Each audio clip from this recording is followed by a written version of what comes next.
Packed with bright, fresh, bold flavors and beer pairings to complement each dish, my new book, The Craft Brewery Cookbook, brings the beer garden straight to your kitchen. It'll be released on May 10th, and you can pre-order now wherever books are sold. Organized into chapters according to beer type, including hoppy ales, lagers and pilsners, wheat beers, and Belgian-style ales, this cookbook will help you discover each beer's style and flavor profile and how it pairs with the accompanying recipes, each from a different American brewery, including many from the voices you've heard on this show. Whether you're a fan of fruited kettle sours or New England IPAs, the Craft Brewery Cookbook will show you how to create the ideal meal to accompany your favorite beer. It's published by Princeton Architectural Press, and you can pre-order now wherever you buy books and get it delivered on May 10th. The Craft Brewery Cookbook breathes new life into the concept of food and drink pairing by offering an inspired take on contemporary beer styles and cuisine. Pre-order your copy today wherever you get your books.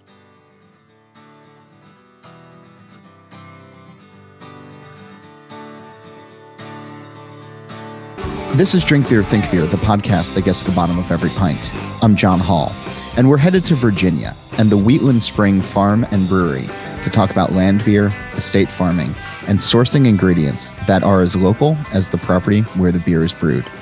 But first, we're able to bring you this show each week, thanks to the companies that want to support journalism in the beer space. You can help us out too. Learn more by emailing sponsor@beeredge.com. Also, a reminder to visit beeredge.com to sign up for the newsletter, to catch up with great Beer Edge podcast episodes, and to check out our merch page, which is filled with This Week in Rauch Beer gear, as well as Defend Pilsner mugs. As I've mentioned, I'm always on the lookout for new-to-me breweries, especially ones that are bucking the normal trends. Todd DiMatteo of Good Word Brewing put Wheatland Spring Farm and Brewery on my radar, and for that, I'm thankful.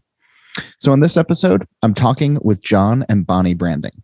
They're the couple behind the brewery that sits on 30 acres of farmland about an hour west of Washington, D.C. There, they're growing their own grains, including some that haven't seen the light of day in beer in quite some time.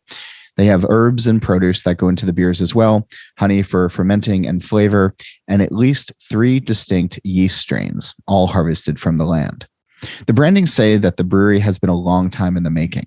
It opened in 2019, and they are farming for fermentation, working with research facilities and other local farms to source all they need and to push the idea of local agriculture in every pint. They spoke to me from the brewery. Here's our conversation. When people come and visit, and they might not be familiar with the term you're using of land beer, how do you describe that? How do you get them clued in? Yeah, that's a great question. And so our experience and how we interpret land beer are pretty closely connected. So we first became introduced to the concept when we were living in Germany. We lived in Munich for quite some time, for many years, and especially out in the country. In Bavaria, they talk about land beer, and the way it was explained to us, and the way we always interpreted it was making a beer that is local to that place, using ingredients that are from there, the techniques and methods that have been passed down. There's a very large focus on an artisanal respect for the craft, and a focus on local ingredients, not for any kind of marketing or any kind of attempt at trying to farm to tapealize the beer, but in a sincere effort to connect agriculture and brewing. And in that region, it happens to be predominantly lagers. And so we've noticed that a lot of the usage of land beer in more recent years, in the US at least, seems to have keyed in on this idea of a country lager or a rustic lager. But as it was explained to us by the Bavarians, it could be any kind of beer, any kind of style that is done with this approach of sourcing local ingredients, truly local ingredients, reconnecting agriculture and brewing together, and making something of that place from those ingredients available. So when we look at land beer, we look at beyond lagers, and we surely make lagers that are grown with ingredients including barley and wheat and triticale from our farm, and yeast from our farm, and water from our farm. But we also look at other styles. We look at farmhouse ales or other types of ales that can be made with ingredients that are from here, and to us, that's land beer.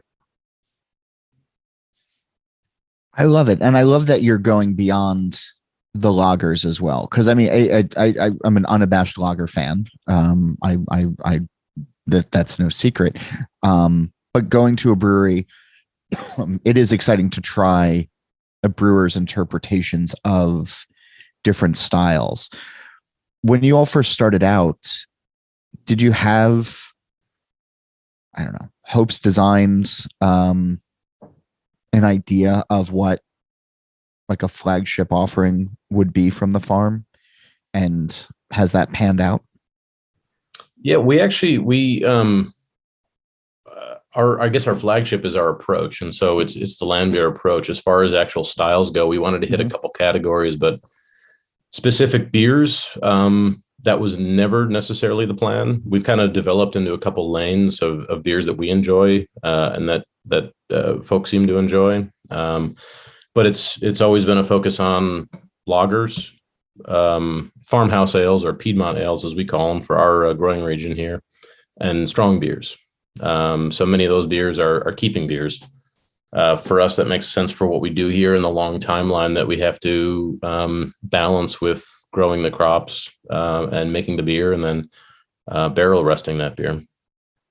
I'd have to say, from a front of house perspective, it's always fun for us to introduce folks to styles they might not be as familiar with, even something in the farmhouse ale category, helping customers experience those yeast-driven beers and talking to them about, where on the farm the yeast came from, where the grains were grown, when they were harvested, everything that they're experiencing either on draft or in bottle. And they're finding those saisons and farmhouse ales to be, quite sessionable and enjoyable, perhaps a departure from what they experience when they're, have maybe tasted something wild before, and they're not getting that, intense flavor that might not be for every palate. So introducing folks to farmhouse ales that are, quite sessionable, and something that is unique to some people visiting us here. Yeah. I imagine that you have people who come through who are well versed in what a brewery tap room can be. You all being on a fairly different setting. Does it take a few minutes for people to adjust their, I don't know, expectations isn't the right word, but to adjust to your setting versus, I don't know, how so many other breweries might present themselves? Yeah, and that's something that's right there in the same lane. We have so much fun with folks who might be familiar with driving to a rural setting to visit a brewery. But when, they park next to the barley that's going to be, this year's harvest, and they'll be tasting in their glass some months after that, or even years after that. And we start to make that connection for them, telling them what might look like grass in that field is actually barley. And let me tell you about what else is here on the farm.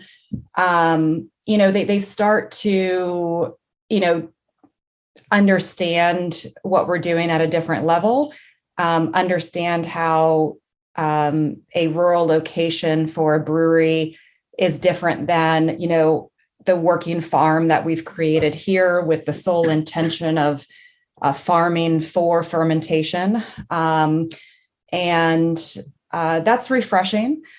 And then it's also really important to us that anyone, regardless of prior beer knowledge, be 100% comfortable when they visit. So we think it's our job if someone, walks up and says, hey, I drink this typical American lager? Do you have anything like that? And we can, find something that will be okay for their palate, and then, offer something that might expand their horizon a bit, and they're into it. I mean, and to be brief about it. And yeah, so just making sure everyone's comfortable and explaining further what we're all about here. Can you give me an overview of the farm? What people can expect when they come to visit, what it is? Yeah, for sure. I can do the ag part, and then Bonnie can do the front of house part. We're 30 acres, just over 30 acres. And the vast majority of that is dedicated to small grains. And that's primarily barley and wheat. And we had some triticale last year and a couple other things that are in the works for the out years. But the vast majority is dedicated to grains for the beer. We grow the majority of grain that we use in our beer, we're going on our 4th year now of estate grain harvest. So when you come here, you either see one of two things. You see a field. It depends, of course, on the season, but right. Assuming it's about this time of year, the next couple months here, you're going to see a field of cover crops. We practice a version of regenerative agriculture, so we're pretty serious and aggressive about our cover cropping, building nutrients back into the soil through organic matter, or you have a field of grain. And so right now we have the majority of our fields in 2 different kinds of experimental cultivars. One is of barley and the other one's of wheat. 2 barleys and 1 wheat. And we were told by the folks who bred the seeds that we're the first farm to grow these for the sole intention of malting and brewing. Really? They were designed for that, but we're the first ones out. We have a really great relationship with Virginia Tech, which is the largest seed breeder east of the Mississippi. And we're testing these under real world conditions, and we'll malt them, and then we're going to brew with them. And to their knowledge and to our knowledge, this is the first time these particular types have been made into beer. I want to keep talking about the farm, and I was going to ask you I wanted to go through ingredients one by one, but we can start with malt and then we can kind of keep going back to the farm. But sure. when you are running trials, what are the aromas? What are the flavors that you're experiencing? Yeah. So, well, we'll tell you in 6 months. Okay. This is the exciting part of this. It's almost like, I guess to put a different lens on it in a vintner framework, it's like coming up with a new breed of grape and growing that. And after a few seasons, you get to really understand how it performs in your soil, how it performs in your climate, and how it performs using your methods of converting that from a produce item into a finished agricultural product. So there's a lot of questions. And do you have expectations? We sure do. We expect that these will grow exceptionally well, and we think they'll be quite expressive based on the soil because they were bred to do well here. And already they're really, really hardy. They're looking really good. They're coming up very strong, noticeably strong. And our expectation is that they're going to perform really well. And then just as we did last year, we'll probably run the first couple maltings at a very low kiln so we can get as much of the field expression in there as possible. And then we can start dialing in where these want to go based on what qualities they have within them. So to us, the question we're asked sometimes is like, isn't this a big risk putting these new grains in the field? And the answer is, yeah. As a farmer, every time you're putting something in the field, it's a risk. Like your ability to influence is a pretty small circle. There's a lot that's out of your control, and so you can do everything right, and you can still lose the crop. But putting these sorts of crops in gives us a much better fighting chance to use fewer amendments. Because they're designed for this region to do better here. So they have natural disease resistance. They're going to be more expressive. They travel shorter distances, so there's less CO2. There's a whole bunch of different benefits to doing it this way from our perspective. And so we have high hopes. And then to be clear about what we've done over the last 4 years, all those years of planting have been varieties of grain that are tried and true for the brewing process. So this is the first year that we had partnered with Virginia Tech on these experimental grains. So coming back to your question of what flavors they might throw, that's where, the answer of 6 months time will tell. Yeah. So when you asked if we're excited about anything, we're very excited about some things for sure. Yeah, no, I dig it. And I mean, there's gotta be something, maybe not, but I think when you were explaining that, my mind sort of jumped to when I talk to brewers that are making the same beer day in and day out. And they're doing well at it, and they're fun to drink, and they are commercially well received. But there's not always the lingering, maybe wary is not the right word, but there's something lingering in the back of the mind of like, well, we've put a lot into this, and we're not quite sure where it's going to go. And you can be hopeful. And I'm not trying to scare you unnecessarily. But that's got to be exciting in its own way, with being in an industry that is as old as beer is, but still trying to innovate, still trying to have experimentation and branching out into the unknown. 100%. And you said the key word there for us.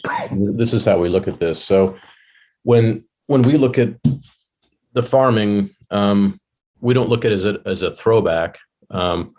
We look at our approach and how we're going about this to try to be as innovative as possible. And that's for the beer, that's for the environment, that's for our region, that's for small farms. It hits on a lot of different levers here.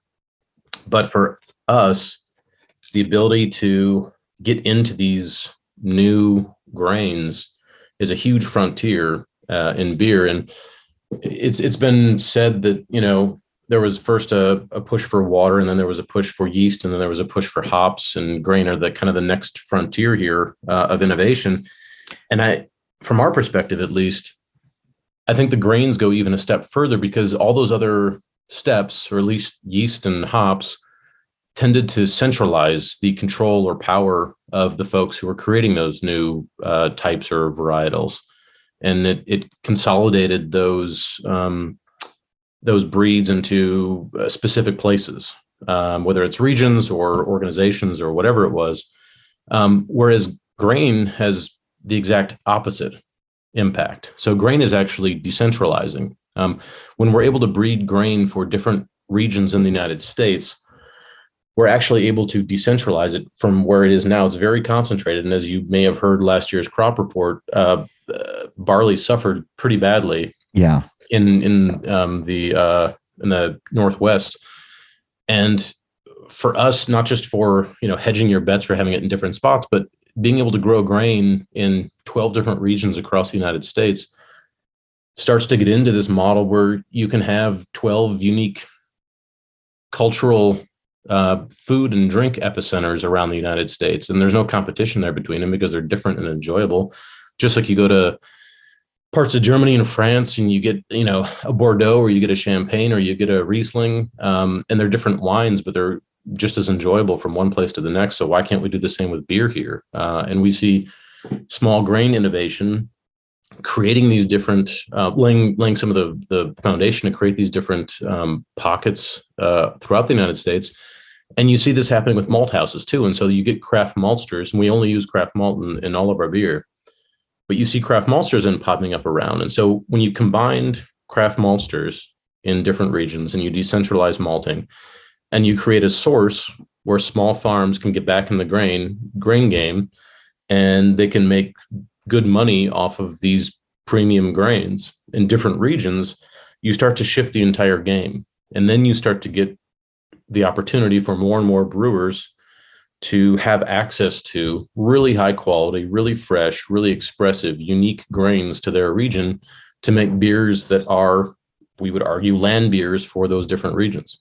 And as much as we love, certain styles from Europe, and as talented as some brewers are in the United States to so closely replicate those styles, by, adjusting the chemistry in their water, by using a certain type of malt from Europe, et cetera. We really do our best, and it is scary, but we do our best to celebrate agriculture, celebrate what here tastes like, and not alter it to just make it, disguise it as something else. So we're saying this is what Wheatland has to offer. This is what Wheatland tastes like, and it's nothing that you've tasted before. Yeah, and don't get us wrong, the macro brewers and engineers are wizards. Oh yeah. No, I'm not. That they're able to take an agricultural product which is varied and create something uniform time and again is it's amazing, and they really do fantastic work. It's just a very, very different approach. And so I think kind of this idea, exactly what Bonnie was saying, is living in Munich, we love lagers. We lived in northern Germany for a while too, and we love pilsners equally. It's like two children; you can't pick one. They're both great, but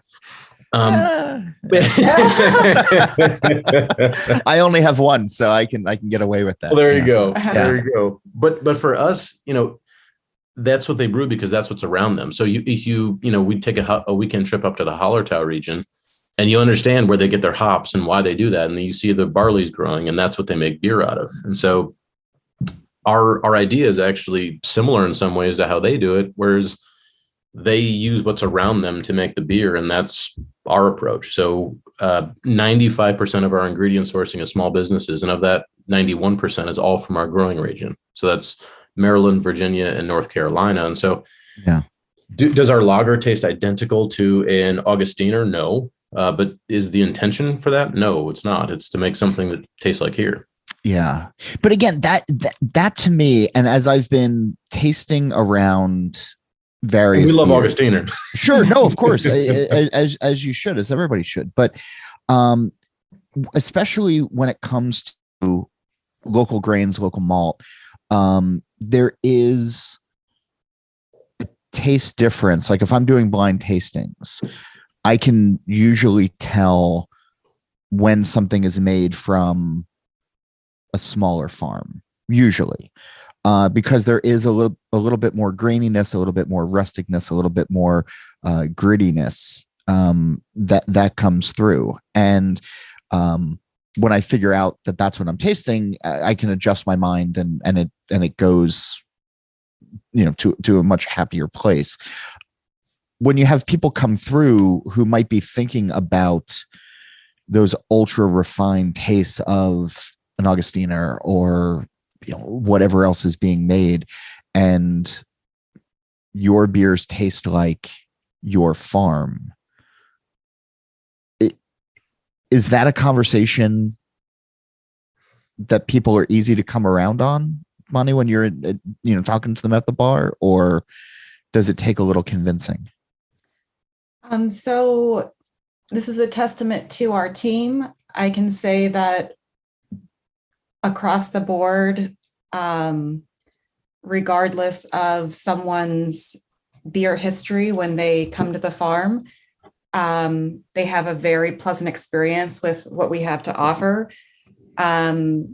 Folks who want to explore our farmhouse ales and get into that small farm feel and taste that you're talking about, do that. Someone who is looking for a clean, crisp, refined beer can also find that on the menu. Yeah, and I think, John, it's we're very fortunate because we work primarily with two maltsters. And we've had incredibly good fortune with the quality of product that we get. And so whether it's grain that we grow here, and no one cares more about our grain than we do, I guarantee it. or from other small farms here. And we know most of the farmers who grow the grain for our beer. There's a small community of small grain farmers here, and most of us know each other. But there's a pride that people take in that. And so I can't speak for all small farms and all craft maltsters across the nation, but I know the ones that we work with take a great deal of pride and do an outstanding job in producing really high quality ingredients, raw ingredients. And the maltsters take a lot of pride and are exceptionally skilled at creating custom malts for whatever it is that whatever raw ingredients we send them. And so whether it is a delicate Pilsner malt or something into the darker malts, the roasted ones, the heavily kiln ones, our experience has been the ability to craft refined beer. And that's, like Bonnie said, that's a testament to the crew here to take those ingredients and to have the patience and the technical skills and the understanding to be able to do that. And the way we look at this is because sometimes we hear about consistency. We care about quality above all else. Consistency is okay, but I would much rather focus on quality, because if a product using an agricultural ingredient is consistent, it typically means a few things have happened. One is that the ingredients have become commoditized somehow. They become blended on the front end, which happens a lot in the malt houses for consistency. And so the numbers look the same, but you could have very different grains from different growing seasons from different farms in there. So they perform individually differently, but the numbers on aggregate are the same. Or during the process itself, the brewing process, different things are done to create a product that is more uniform time and again. To us, both of those have the likely outcome of stripping away or taking back or muting some of the natural agricultural expression that you get from those ingredients. And so for us, the beer we make is from small batch craft malt. And so those are all single origin. The benefit there is that we can call the maltster, the person actually running the kiln, and say, hey, tell us about this, because they were out in the field with the farmer and they know what happened to this grain, the whole process. And they can talk about the friability, or they can talk about the moisture in the field, or they can talk about the protein levels at a much greater depth, so we can adjust our processes here to get the most out of it. And so it's a different way of looking at it, and it's a different way of thinking about how you approach not only brewing, but also the ingredients and how important ingredients are in the final product. I feel like we've spent a lot of time, and we can do the whole show on malts and grains. But I want to talk about everything else that comes from the farm and that goes into the beer. And let's start with water. When you all were thinking about the farm, did location and groundwater quality come into play? Yeah. This dream has been in the making for well over a decade at this point. I feel like when we opened our doors, it was a decade. So it's kind of stuck in my head. But when we were imagining where this might, happen, where we might start the farm, one of the key criteria was the groundwater. In our immediate area, we looked at, around 70 different farms looking for the right spot for what we had imagined. And,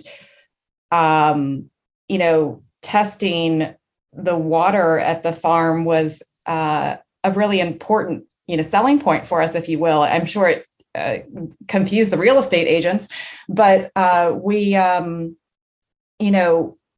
had a real interest in getting the best water we could without filtering it in any way. So yes, perhaps filtering out some sediment, but not adjusting it further than that. Yeah. And it was, it was always important to us from, even before we, started this thing. Well, and I imagine Waterford, Virginia, that the locals are pretty proud of their H2O if the or at least acknowledge that it's there, given the name. I hope so. I mean, it's not a common topic of conversation here in the neighborhood, but but even the name of the farm, John, Wheatland Spring, I mean, it comes from a still functional spring head here that Sure. feeds into the Catoctin, which feeds into the Potomac. So we were fortunate to have an excellent water source here. That's great. And I mean, and does it lend itself? Does the existing profile? I guess it lends itself to the lagers that you had in mind, but can also fit into the other styles with, modest manipulation if necessary. Yeah, and we filter it just to take out the sediment. It's because it's coming hundreds of feet below the fields. But that's about it. Once in a while, we'll put a dash of something if we're making more hop accentuated beer. But other than that, we try to do as absolutely little to it as possible. For the farmhouse ales, nothing's done to it.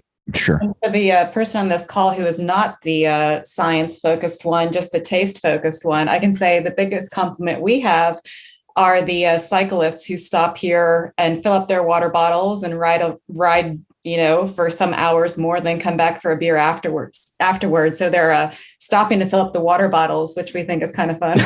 That's smart community outreach as well. All right. So we covered grains and malts. Tell me about your hops. Well, it depends what we're making, but we don't grow hops here. Okay. The reason why is because as the grains are about, it takes about a decade to get the grains going from research to actual growth in their research life cycle. Hops take quite a while too, and most of the hops have been bred for a certain latitude on Earth and certain growing conditions, and it's not here. And so for us, our number one focus is making the highest quality beer we can, and because it's an agricultural product, we grow whatever we can here. Next, we go to our neighbors. There's about 400 acres of sustainable farms across the road from us. So we go to them to source it. And if they don't have it, we start moving the concentric circles out to find places that do have the highest quality ingredients we can find. And as much as possible, share our ethos and our focus on sustainable growing and sustainable sourcing. So the hops, there's a farm 8 miles east of here on a small scale. They grow some hops, and so we use those in some of our farmhouse ales. And we do a spontaneous every year in our cool ship. Mm-hmm. All the rest of our farmhouse ales are open fermented, but they're with yeast that we pitch, that we wild captured in our fields. And then the other hops we get from various locations. We gladly buy hops from this area. There's just much fewer options available in the mid-Atlantic right now, but we're hopeful in the next 10, 20 years that's going to change. What are you seeing that leads to that hope? What are the conversations that you're hearing? For sure, yeah. So my understanding is there's research going on at the universities in the area, trying to understand, just as they would for any other produce, how to breed them to succeed in this environment with the daylight hours, with the humidity levels, with all the different kinds of environmental pressures that hops would have here, trying to find those cultivars that would do well and breed potentially new cultivars for this region.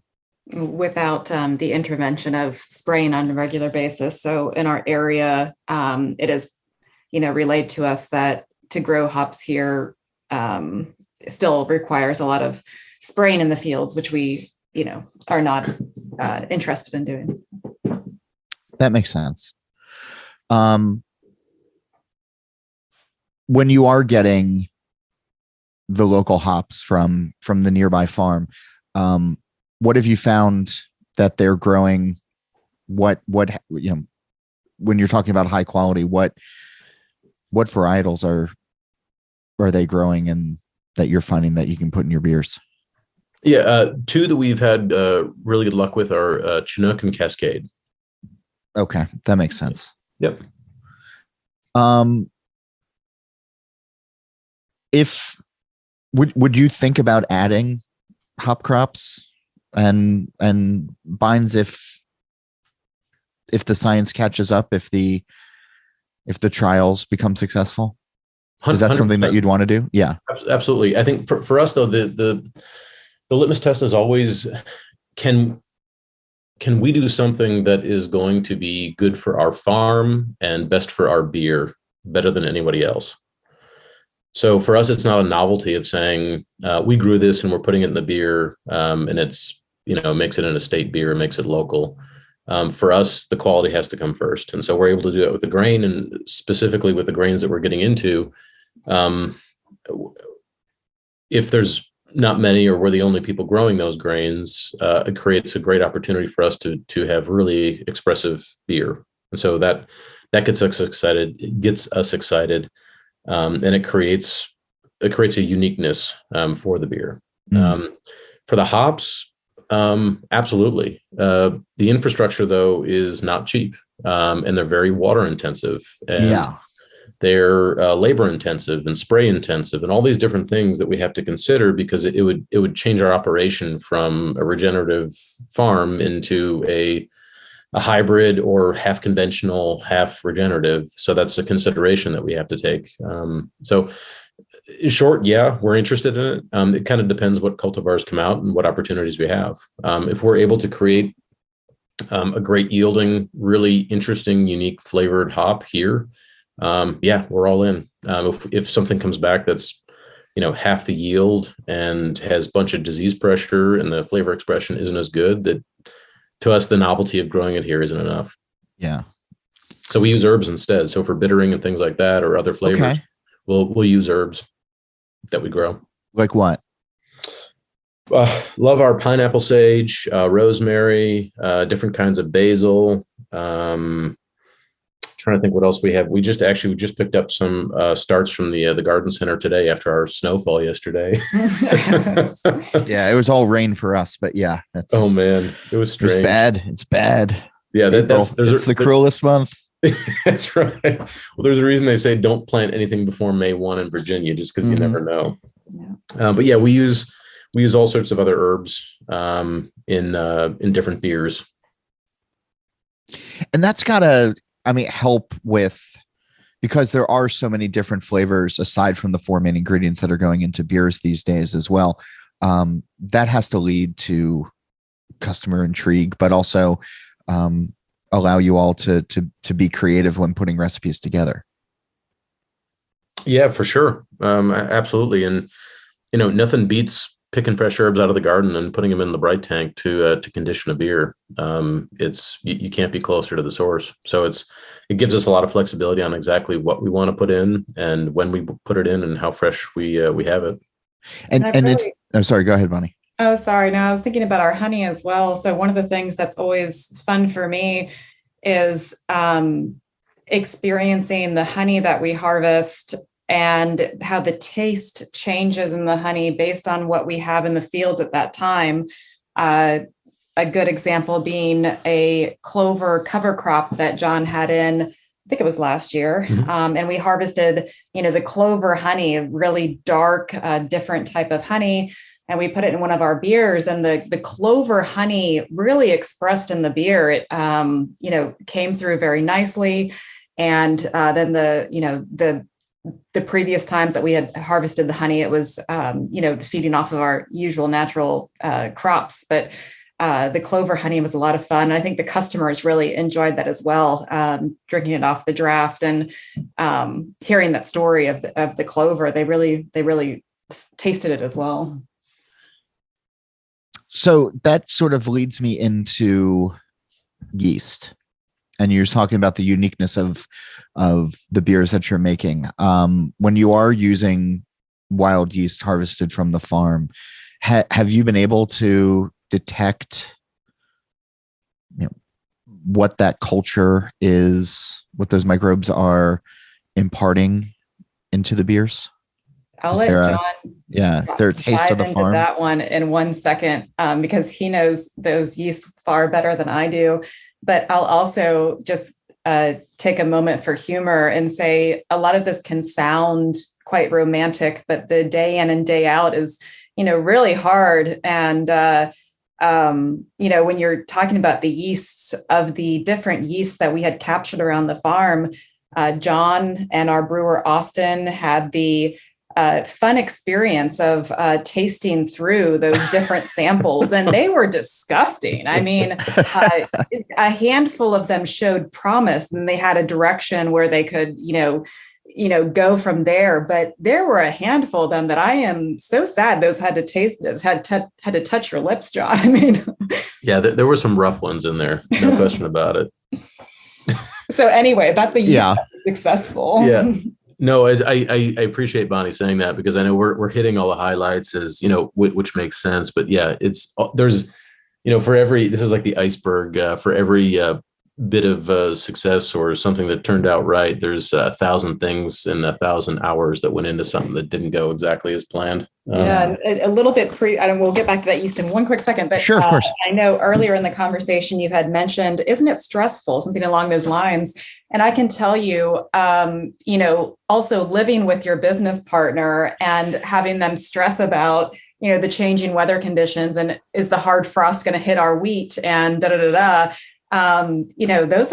that's very real. There's the real farming aspect to it that, is a whole separate business line. So we've got the farming, the brewing, et cetera. So yeah, it stays interesting. Yeah. And I mean, we can get to yeast in a second though, but you bring up something really interesting, that there are a lot of marriages where you're also business owners, and there's, obviously a division of work. But it's hard to leave work behind when you're with the other person all the time. And I know that there are brewers that get into this all the time, not sure, how it's going to work out, or, or what it's going to be, without sounding too much like a marriage counselor or anything. How have you learned to balance? We're still working on it. Okay. We make beer, right, John? Yeah. Luckily, it is a farm, so we have a lot of room to spread out. Yeah, well, I think you hit it. Yeah. Division of labor. Everyone's got their own lane, and we're so busy that it's like, you take care of that, I'll take care of this, and we'll see in a little bit, kind of thing. So, yeah, it's one of these, just you do. We know a lot of farms around here. It's a husband and wife team, and our stories sound very similar in a lot of ways to theirs. We have a cheese maker, we have produce farmers, we have all sorts of folks who do this, and it's all a mom and pop organization. All right, tell me about your yeast. So we the yeast that we've captured here. So we have 3 different strains that we use primarily: Westfield, Eastfield, and Hope Tree. When you come visit us, the nomenclature will be instantly understandable. Okay. The Westfield comes from the Westfield. The Eastfield comes from, you guessed it, Eastfield. And then the Hope Tree is this tree we have in the middle of the 2 fields. And they all express differently. So the Eastfield throws, I guess, maybe a classic Belgian saison. You get a little bit of pepper in there, a little bit of hint of citrus. The Westfield expresses a little bit more delicately. You have a little bit of orchard fruit in there, maybe a little pear. And then the Hope Tree, for us, it really throws more Abbey-like qualities to it. So we put that in a Belgian double. We use that for more of the Belgian lines that we make. So we're super fortunate that they each have their own characteristic, and they each have their own way of expressing themselves. And so we once we got those, we had them isolated. There's a lab nearby where we get our yeast about a half hour from here. We get our clean yeast there for the lagers and some of the ales. And then he also isolated those and then propped them up and identified them. They're all sac diastaticus. So they're wild and they attenuate like crazy. But they still perform pretty consistently, batch to batch. And when we make a farmhouse ale, we'll fill up the cool ship upstairs in our 100-year-old barn. The brew house is in the old tractor drive-through downstairs. And then we'll throw the wort in there, pitch the yeast, and let it rip. And it really is fairly aggressive. Takes, less than a week to do its thing, and then we'll rack it into barrels and then Oh, wow. forget about it for a while. And we put that in the old horse stable. And so that's our barrel cellar.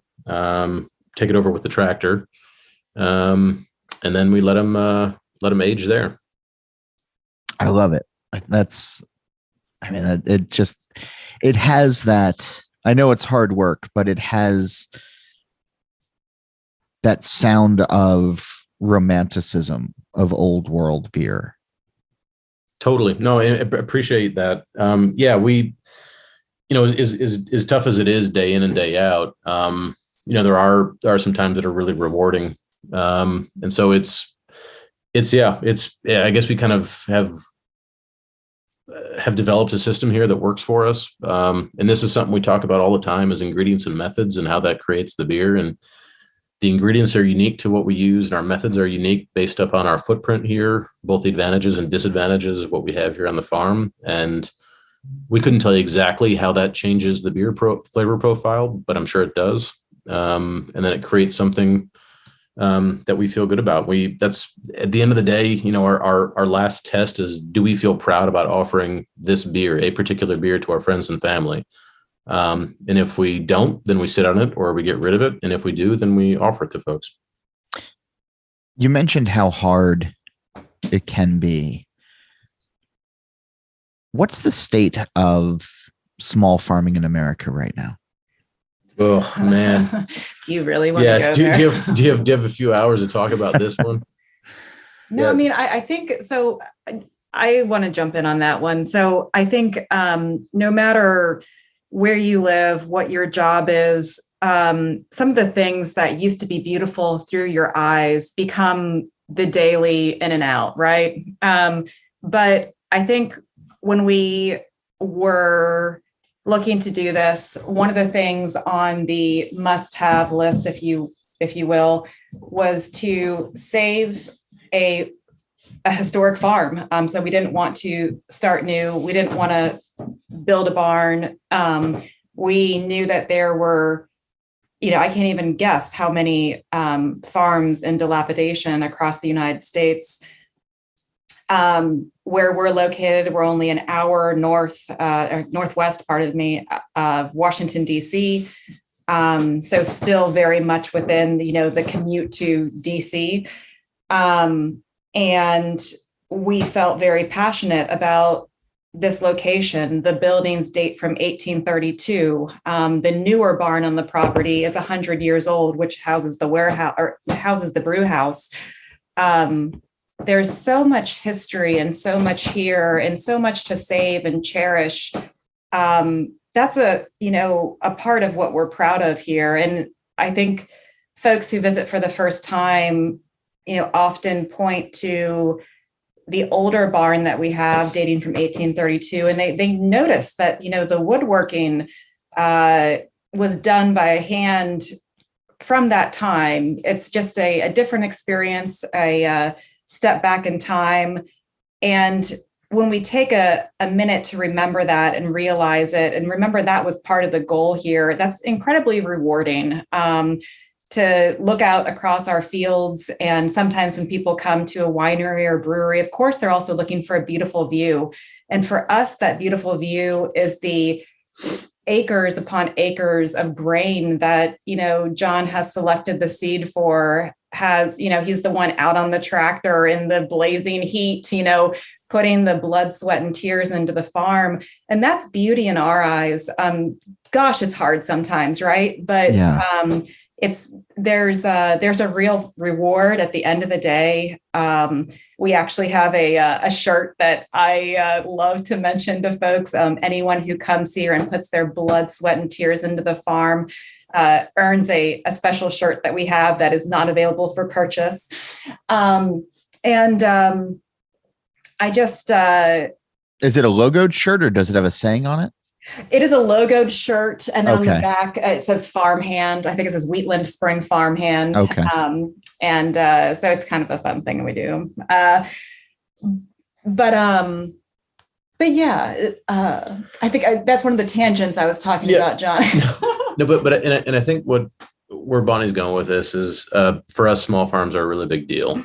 So I grew up in Illinois. I spent every summer at my grandparents' farm, and Bonnie grew up in West Virginia, and she was around farmland. I just had the opportunity to visit my mom for Easter, and unfortunately, the hundreds upon hundreds of acres of cattle field that I ran through as a kid is now a huge subdivision, and it's heartbreaking. Oh no! But it's our thinking on this is trying to reintroduce agriculture and beer for the craft of beer. But I think a more macro goal here is to reintroduce people to small farms and the value that small farms have unto themselves. And I think if there's an opportunity to get people excited about agriculture, maybe some kids can get excited about agriculture, because we have fewer and fewer farmers every year who want to go into farming, especially small farms. And it doesn't matter where you're from or what you do, everyone needs to eat. And food comes from farms. So trying to reconnect and reignite that interest in people in this stuff. And you'll see that when you come visit, John. You'll see that you sit in the beer garden and you can see the barley and wheat growing a couple hundred feet from where you're sitting. In the brew house, there's a glass garage door that leads right out to the brewer's garden and our crop fields. Everywhere you are in the area, in the guest area, you can't avoid seeing the farming. And of course, that's on purpose. We wanted to create that connection for people. So even if you came here and just wanted a beer, you can't not see the agriculture. And for us, Bonnie was saying this a few minutes ago, some of our favorite conversations are people who don't know about any of this stuff, don't know about beer, don't know about farming, but they're genuinely curious and want to have that conversation, and we love it. We welcome that. So there is a bigger mission to raise awareness, to have those conversations, to have more attention focused on small farms, because once they're gone, they're gone. You don't get small farms back. And this gets to this idea of having different growing regions and regional cultures in the United States. Yeah. Where there's benefits to having large supermarkets and grocery stores and chain restaurants, and I understand it. But when we lose those mom and pop restaurants and those bakeries and those pasta places and those breweries that are using local ingredients, truly local ingredients, you lose part of that regional identity, and you lose part of that cultural identity, and it doesn't come back. We're lucky to be located where we are. We are within a community of small, younger farmers, some who have taken over the farm from parents, but others who have, started new as first generation farmers. We are so thankful that we're able to connect with them, tap into their knowledge, lean on them when we have a question, and for sure, hopefully vice versa, if we could ever, do that for them. And so that's encouraging. And we have a farmer's market here Saturday morning, starting at the end of this month, where all those small family farmers are able to come and bring their goods. I think during the pandemic, many more people we heard from local farms were turning to them for, their daily or their weekly shopping list versus going to, the grocery store. Nothing against grocery stores. We all go there. But so I think, lucky to be in an area where people value that. But to your question, across the United States, of course, it's really sad story. Yeah. But I think this is, Bonnie reminded me, this is the silver lining here is what we've discovered, and the experience we've had is that if you're able to create an environment, to create a product or create an offering that people have access to that does support small farms in a sincere way, where you create, a farmer's market where people can support their farmers markets here, people want to do that. Our experience is that people want that ability and are interested in that ability. It's just not been always clear how they could do that. And so, at least from our perspective, there is this vein in society that's interested in this. And there are a lot of people who are really excited about this, who are younger farmers coming up who want to do this. So I feel like there is a lot of hope going forward. We just need to continue the momentum. I've been asking folks on the show, and you guys can probably answer this separately. In fact, I'd love for you to each answer this question. But I've been asking folks on the show with the premise of, on the television show The Good Place, there is a concept of walking through a green door, and the green door will take you anywhere you want at any point in time with whoever you want to do whatever you want. So if such a door existed on this plane of existence, and you could, after this conversation is over, walk through a green door and be at any pub or any brewery anywhere in the world, where would you want to be? Who would you want to be with? And what would you like to be drinking? Wow, that is hard. And I've never heard of that show, but I'm going to jump in here. So I've got it. It's Bocky's Bodega. Oh, good Bocky's Beer Bodega in Baden-Baden, Germany. It's a outdoor hole in the wall, if you will, super local wine, whatever else. Wine by the cask For sure. And I'd be there with John, and we would be having local Bocky beer or wine. We have such a beautiful memory of spending an evening there in the beer garden. And the beer and wine was local, rustic, and absolutely phenomenal. Oh man, that is such a good answer. I mean, you can join in on it if you want. Well, okay, can I do the Genie 3 wishes thing here, where I do like I had something in mind, and then she kind of is. Okay, just go. So there's yeah, that's fine. Yeah, there's 2 spots here. One is Eyinger, the brewery, and they're only open on the first Sundays every month. First Sunday of the month. So we'd go out there, dressed in our trot, put our Lederhosen and Dirndl. Eyinger is, I think they make amazing beer. It'd be Helles. They do a fantastic job. Love their spot there. And then I guess for the other spot would be there's this little restaurant, I can't remember the name, in Colmar in the Alsace-Lorraine. I love that spot. I love that region of the world. And they have this great mixture of German and French food, German and French drinks. So you get the wine and the beer.